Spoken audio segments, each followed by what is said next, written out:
Hey friends, real quick before we dive in. Around the time that I recorded this episode, I had done a post on Instagram about Flex Weeks, and I got so many questions about this topic. So at the end of this episode, I want to jump back on to answer a few of the most common questions that I was hearing from teachers in response to that post. How to communicate these changes to your studio and whether you can start using Flex Weeks mid-year. So stay tuned after the main episode for that bonus segment. And now I'll get started.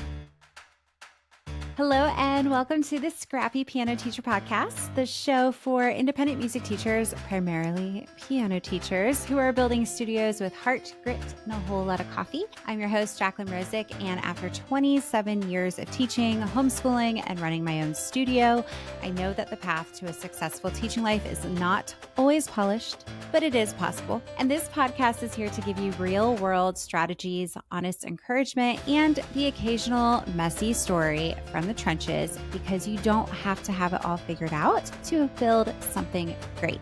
And boy, do I have a messy story for you today. Literally a messy story. So we're going to dive in. Today's episode is called The Kind of Raise You Did Not Know You Needed. And we're about to get into one of my absolute favorite scheduling strategies for studio sanity, income consistency, and real life flexibility. I'm not even kidding. This is a total game changer. But first, I need to tell you a little bit about my cat, Swiffer. Okay, Swiffer is a Himalayan cat. And if you don't know anything about these kinds of cats, I want you to remember those old Fancy Feast commercials with the super fancy, fluffy, squishy kitty cats that would come out, and they were so fancy, which was perfect for Fancy Feast. Well, that is kind of like Swiffer. He is a Fancy Feast kind of cat.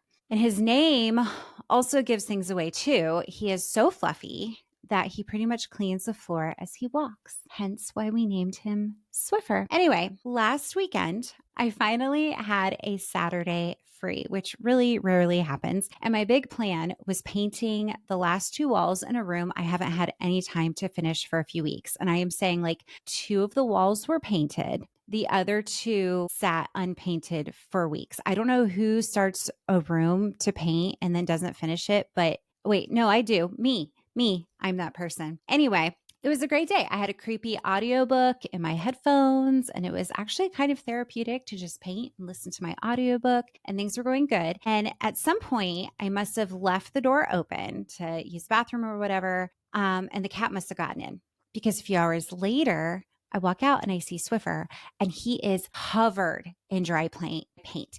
Like it's stuck in his paws, like globs of it were just dried and stuck. It was all over his fur. I mean, completely covered. I should have gotten a picture, but in the moment, I was not thinking about that. But it was in his whiskers. I mean, it was horrible. So I tried to give him an emergency bath, which involved him climbing on my head. He's yowling all kinds of bad kitty cat words. My kid kind of tried to help me. My husband definitely was not wanting to help me. It was a mess. And then, I'm giving him a bath. He jumps out, soap and water goes everywhere. He runs and hides underneath the bed.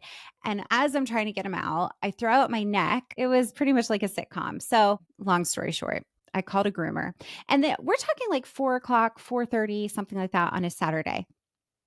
And I'm thinking to myself, there's no way I'm going to find a groomer. But I found one, God bless her. And I drive over. And at this point, there really was not much more that she could do other than just completely shave him into a lion's cut. And for those of you who are watching this podcast on YouTube or on the video podcast, I'm going to grab him. Hold on. Look at him. Oh, look at poor Swiffer. Look, he's got little booties and everything. And oh, wait, hold on. Let me show you his tail. See, now you're going to have to look. I just want you to know that he's like super floof. Sorry, showing his nakedness.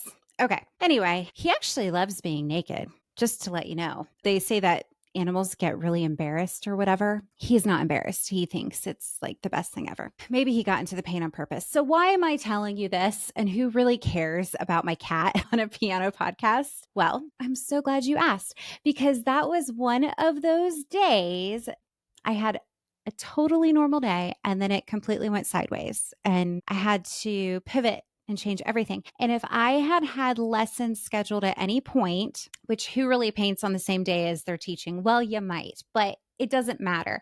If I had had lessons scheduled at any point, I would have had to cancel. I would have had to scramble to reschedule or issue credits, all while maybe not looking quite so professional. And I don't do that anymore because I build flex weeks into my studio calendar. And you guys, flex weeks could quite possibly be the raise that you did not know you needed, because sometimes a raise is not necessarily a financial reflection in your bank account. Flex weeks are like your personal PTO. They are baked right into the year, not added on, not made up later. Oh gosh, no, not made up later, and not refunded. We are not refunding them. Think of it this way. People with salary jobs get sick days and vacation time. They're advertising for the job. They are on Indeed saying, hey, this is a great job. Look at this benefit package that you could get. That's part of it. Why not us? We deserve some benefits too, right? We work hard. So, as the CEO of your studio, you absolutely can do this. There are different ways of doing this, but this is what works for me in my studio. So, my studio, I use a 12-month billing model, and I teach about 40 weeks per year. I have 1 week for fall break in October, which is beautiful. I've never had a fall break before, but I did this year and it was glorious. I have 2 weeks for winter break, which might become 3 weeks because winter depresses me. 2 weeks for spring break, which was awesome because one of the weeks I got to go to the MTNA conference and then I got to come home and just relax. That was wonderful. I then have 2 weeks off before summer starts, which is happening right now for me, actually. I will have 2 weeks off before fall starts. And then I also have 2 floating flex weeks that are reserved for sick days, so health days, conference weeks. You could do it for conference weeks, really shaved cat emergency weeks. You know, the list goes on and on. These are the weeks that I have reserved. They're not scheduled in the calendar, but they're there in case I need to take it.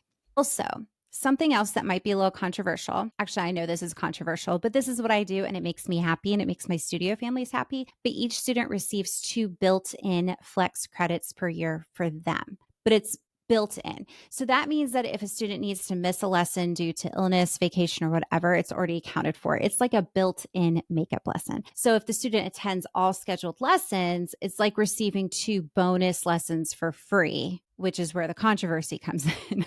But like I said, it makes me happy. It makes my students happy. I almost feel like that can be a completely other podcast for another day. Not today. Anyway, those 10 weeks for me, they're off. Okay. And they're still paid for because tuition is based on a yearly value, not per lesson pricing. I have time off to look forward to, plus the security of knowing that if something comes up, I am covered for at least 2 weeks, just like if I was working a corporate gig. The only thing about this cat is he gets really, really cold. So we're going to make him warm. We're going to keep him warm. All of that on top of 4 performance class weeks. And it's a pretty sweet schedule if I do say so myself. So what you would do is you would take what you would charge for lessons for an entire year, divide it by 12 months, and that gives you the monthly tuition for your families. Now, if you run a school year model, say September to May, you can still do this. You might offer 34 weeks of lessons, include 2 to 4 flex weeks throughout the year, and divide the tuition over 9 months. Then that way you can run summer as separate flexible offering, whatever you want to do. The key is you need to plan your flex weeks up front, communicate them clearly, and you need to stop feeling like you have to earn every dollar by cramming more lessons into an already full life. So yes, this is a raise. It's just not about charging more per lesson. It's about working fewer weeks and still bringing in consistent monthly income. But you know what? You can raise your rates and build in a flex week or 2. And because it's spread over 12 months, the monthly tuition might stay nearly the same. Actually, that is what I do. So I'll just tell you right now, in the fall, I do plan on doing a 10% tuition raise, but I am going to be adding another flex week. So what happens is the tuition is really not going to change monthly for the family. So to them, the rates are raising, but they're not paying more per month. And no, you don't have to be sneaky about it. I don't plan on being sneaky about it. I'm never sneaky about it. I'm completely upfront. Just explain that you're refining your calendar and tuition to support sustainability, reliability, and your long-term ability to serve your students well. Most families appreciate clear communication and thoughtful planning because you deserve not to beat in a dead horse, but you deserve some build-in rest too. You deserve some buffer room. You deserve to be able to breathe, and you don't owe anyone an apology for that. Stop apologizing. One of the biggest shifts for me was realizing that I don't have to apologize for taking time off. I run a professional studio, and just like any salaried position, I'm allowed time to rest, reset, or deal with a last minute paint covered cat emergency. So if you've been looking for a way to work smarter, create sustainable income, and protect your peace, I hope that this episode got your wheels turning. As you start thinking about your 2025-2026 calendar, yeah, can you believe it? Are we really thinking about that right now? Yeah, we are. Anyway, as you start thinking about your 2025-2026 calendar, I do have a free editable Canva calendar available at www.scrappypianoteacher.com website. Yep, I got a website up. It's pretty modest, but it's up there. And the resource is there too. And it's completely free. And there are other resources on there as well. And as I continue, I'll be adding more and more.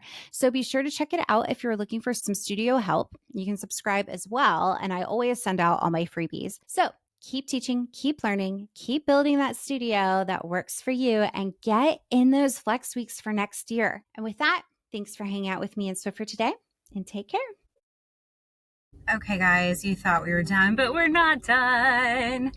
So as I was telling you at the very beginning of the episode, I had posted something on Instagram about Flex Weeks, and I wanted to respond to a few of the most commonly asked questions that I was getting. I had posted around the time that I had recorded this. I don't remember if I did it before or after, but I had posted something on Instagram mentioning Flex Weeks, and I got quite a few responses and questions, and I really wanted to address these. And yes, I am in my husband's truck on a racetrack recording a podcast because that's what I'm doing. But that's okay. Don't judge me. We're scrappy, remember? Okay, so back to your responses and questions about Flex Weeks. They were so good. They were so good. You guys always have all these wonderful, juicy thoughts that I have to they really challenged my brain.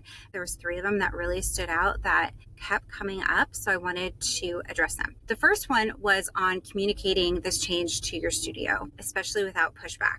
And I think this is a really, really great question because it's such a real issue.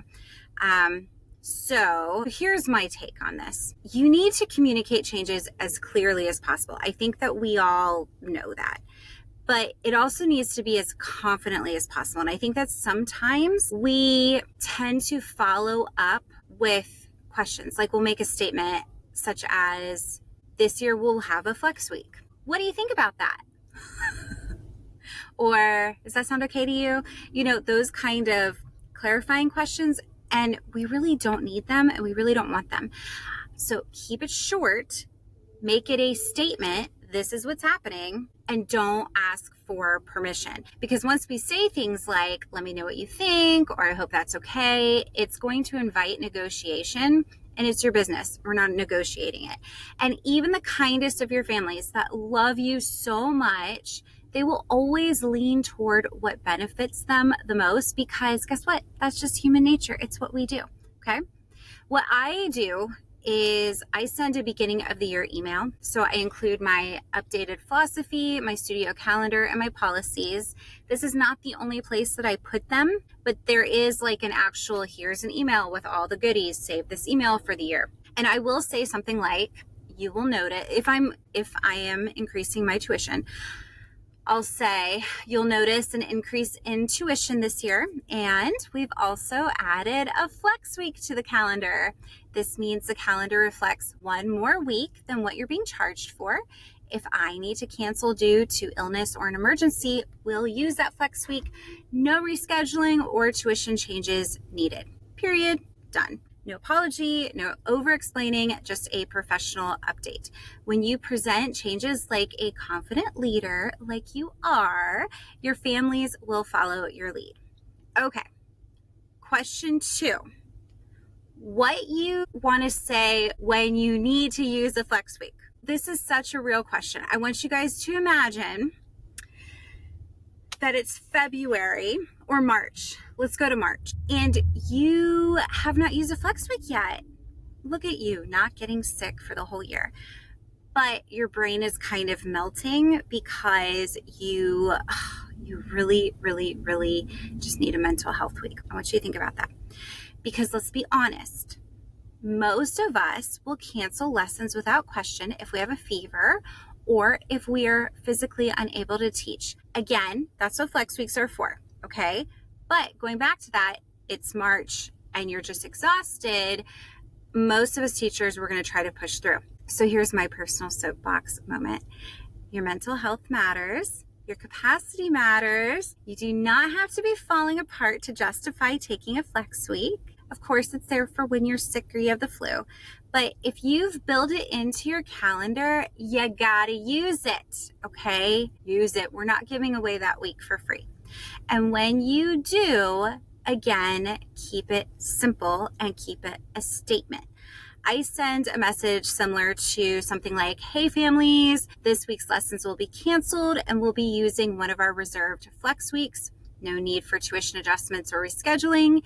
Keep up the great practicing and I'll see you next week. Okay. I never give them reasons. I don't need to. And I'm very close with a lot of my families. I mean, like my kids play with their kids, but I don't need to give them a reason for why I'm taking a week off. I don't need to give them an explanation. And honestly, the more that you normalize this, the easier it becomes for your families to respect it too. And every now and then I will get families say like, oh, I hope everything's okay, and I'll text back and be like, oh yeah, it's great. It's just, I just got some things going on. And that's that. I mean, it's not a big deal. And then finally, the last thing that I really wanted to talk about was implementing flex weeks mid-year, or do you have to wait until fall? I think this is a fantastic question. Actually, it got me thinking about what I do because I'm like, what do I do? I always do fall. Personally, that's when I roll out big changes like this at the start of the year. I follow a 12-month calendar and I like everything to be clear and consistent from the beginning. So I like my calendar, tuition policies, philosophy, all of it. Some families are flexible, but others really value knowing what to expect. That said, if you're halfway through your year and just learning about this concept, so this podcast is airing in what month is this? May of 2025. Let's say that you just listened to this in November of 2025 and you're like, well, shoot, missed that one. I mean, I don't think you have to wait a whole year to try it. Here's what I think you can do. Look at your remaining teaching weeks. If you want to build in a flex week now, you can, but I recommend being very thoughtful about this. Ask yourself some questions like, will you keep tuition the same and teach one less week? If so, you want to be transparent about that shift and let families know that they're gaining a new built-in benefit, but they're paying the same. So in a way, you've just raised rates. You don't want to be sneaky about it. Remember, just be very transparent about that. Or do you want to slightly adjust tuition to reflect the reduced number of lessons? So it will reduce the monthly amount that you get, not by as much as you might think when you spread it out over the course of the year, but that does give you time back without feeling like you're taking something away from the families. And it might not be a financial raise, but remember, the name of this podcast is The Raise You Didn't Know You Needed because it's a raise in time, energy, and confidence. And remember, it doesn't have to be permanent. You can test it mid-year, then roll out your full flex week and tuition model the next fall. Does that make sense? I think that makes sense. I just did a clarifying question. Did you hear that? Don't ask clarifying questions. So whether you are planning for next year or trying to make the most of the year you're in, you guys, flex weeks can be a total game changer. I love them. I love them so much. I hope that answering these questions and answers helped you feel a little bit more confident in building a studio that works for you, because I love you guys and you all deserve time, space, and systems that support your real life and not just your lesson schedule. If you're going to work on your calendar now, don't forget, There's a free editable Canva calendar over at my new website, scrappypianoteacher.com. I'm slowly but surely transferring over all my resources from my piano studio website, which is pianocats.com. That's cats with a K. I'm trying to move those resources over to the scrappypianoteacher.com so it's easier for you guys to find them. Lastly, if you're looking for a collaborative partner to help you revise or rebuild a studio model that fits your actual life, not just what looks good on paper, I'd love to help. I'm putting together collaborative partner packages. So if you're interested, let me know and I will be more than happy to help you out. In the meantime, keep teaching, keep learning, keep building the studio that works for you. And yes, get those flex weeks on your calendar. You'll thank yourself later. Thanks for hanging out with me at the race car track today and with Swiffer in the main part of the podcast. And take care. I'll talk to you guys later.